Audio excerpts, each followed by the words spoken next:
కాబట్టి అని అనిపించుకోవడం అవుతుంది కాబట్టి కొన్ని జర నోరు కూడా ఆపుకోవాల్సి వస్తుంది మాకు. ఈరోజు కాంగ్రెస్ పార్టీ కూల్చివేతల ప్రభుత్వంగా మారిపోయిందండి. కూల్చివేతల ప్రభుత్వం, ఇప్పుడు సర్పంచ్ కాల్చివేతల ప్రభుత్వం కూల్చివేతల ప్రభుత్వంగా ఉన్నది. ఇంత దుర్మార్గం పరిపాలనను అసలు భారతదేశంలో ఎప్పుడు కూడా ఏ రాష్ట్రంలో కూడా ఇంత దుర్మార్గం పరిపాలన లేదు. ఎందుకు లేదు? మరి రేవంత్ రెడ్డి గారు మాకు 2023 ఎన్నికల కంటే ముందు నీవేమేం మాట్లాడినావు మా మీద ఏమేం మాట్లాడినావు? ఇప్పుడు వచ్చినావు కదా, నువ్వే అధికారివి కదా, నువ్వే ముఖ్యమంత్రివి కదా, మరి నువ్వు అన్న మాటలు నువ్వే నిరూపించుకుంటూ అయిపోతుంది కదా, మరి ఎందుకు చేయట్లే? ఆనాడు తెలియదా? ఆనాడు ఇన్ఫ్రాస్ట్రక్చర్ కోసం చేసినామని చెప్పినాము, లెక్కలు ఉన్నాయి, ప్రభుత్వం దగ్గరనే ఉన్నాయి.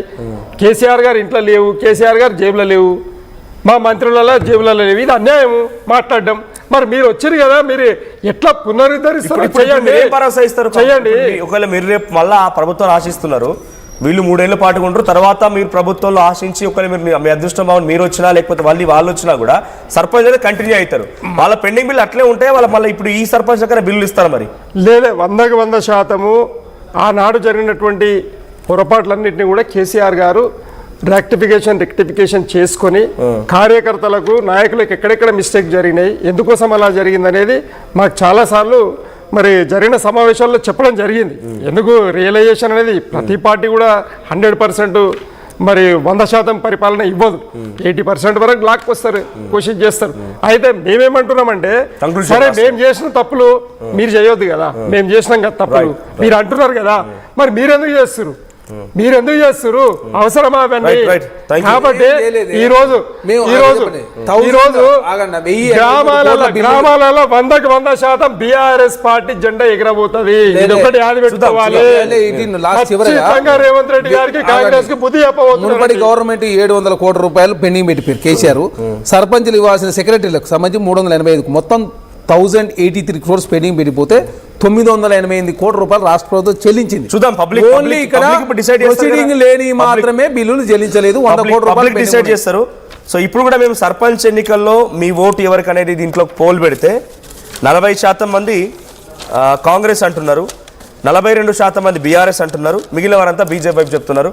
సో మీ అభిప్రాయం ఏంటి కామెంట్ చేయండి. ఈ రోజు సర్పంచుల యొక్క విలువ గౌరవం తగ్గిపోవడానికి లేకపోతే వాళ్ళు సర్పంచ్గా పోటీ చేయడానికి కూడా భయపడడానికి కారణం ఎవరు? కాంగ్రెసా బీఆర్ఎస్ఆ? మీ అభిప్రాయం ఏంటి కామెంట్ చేయండి. థ్యాంక్ యూ చరణ్ గారు అండ్ థ్యాంక్ యూ విజయ్ గారు.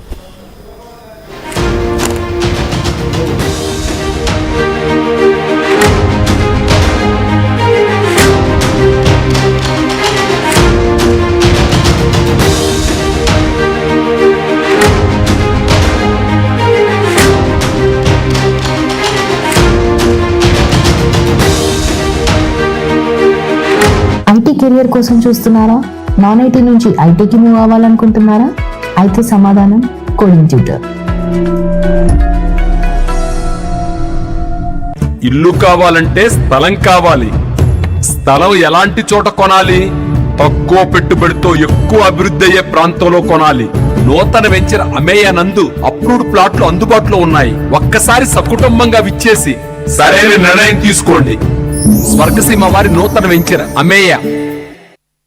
Local to global news at your finger tips. మీ చేతిలో ఒక ఆయుధం. Download Raw TV app.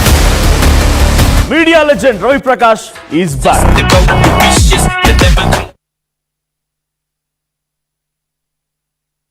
OU బిడ్డ తమ్ముడికి కూడా నమస్కారం చెప్తున్నా. గ్రామాలలో పరిస్థితి ఎలా ఉందంటే, గత ప్రభుత్వంలో పనిచేసిన సర్పంచ్లకి బిల్లులు రాకపోవడం, తర్వాత ఈ ప్రభుత్వము హామీలు ఇచ్చిండ్రు, అమలు చేసుట్లో వెనకడుగేస్తుండ్రు. సర్పంచ్లుగా అప్పు చేసి పోటీ చేస్తే బిల్లులు వస్తాయా? అసలు మళ్ళీ మనల్ని ఆదుకునేటోళ్ళు ఎవరు?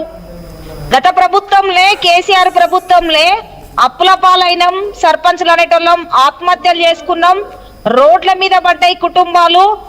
అసలు మమ్మల్ని ఆదుకునే నాదుడే లేడనేది ప్రజల్లో సర్పంచ్లంతా కూడా బాధపడ్డారు గత ప్రభుత్వంలో. కానీ కాంగ్రెస్ అధికారంలోకి వచ్చే ముందు మేమున్నాం, ఆదుకుంటామని హామీ ఇస్తే సర్పంచులు, ప్రజలు అందరూ కూడా కాంగ్రెస్ ప్రభుత్వానికి పట్టం కట్టిండ్రు. కానీ ఇప్పుడు కాంగ్రెస్ ప్రభుత్వం 2 సంవత్సరాలు అయితే అధికారంలోకి వచ్చి పాత బిల్లులు ఇవ్వడానికి గత ప్రభుత్వంలో పనులు చేసిన సర్పంచ్లకు బిల్లులు ఇవ్వడం అంటే ఏమంటారంటే ఆ ప్రభుత్వంలో పనిచేసారు కాబట్టి మేమెందుకు ఇస్తామని అంటారు. ఏ ప్రభుత్వంలో పనిచేస్తేంది? వాళ్ళు గౌరవ సర్పంచులు కదా, గౌరవ ప్రజాప్రతినిధులు కదా, ప్రజల కోసం పనులు చేసారు కదా, గ్రామాలలో డెవలప్మెంట్ చేసారు కదా, ఎవరి జేబుగుండి ఇవ్వడం కాదు కదా. ఇవాళ ఆ ప్రభుత్వంలో అయినా ఆ ప్రభుత్వానికి గవర్నమెంట్ కు ట్యాక్స్ కట్టిండ్రు, గ్రామ పంచాయతీ నుంచి ప్రజలు కట్టిండ్రు. అట్టంటప్పుడు నువ్వు అధికారంలోకి వచ్చిన ప్రభుత్వం మారింది, కానీ వాళ్ళ సర్పంచ్ల టర్మ్ అయిపోయే వరకు కూడా బిల్లులు రాకపోవడం అనేది చాలా బాధాకరం. బిల్లులు వస్తాయా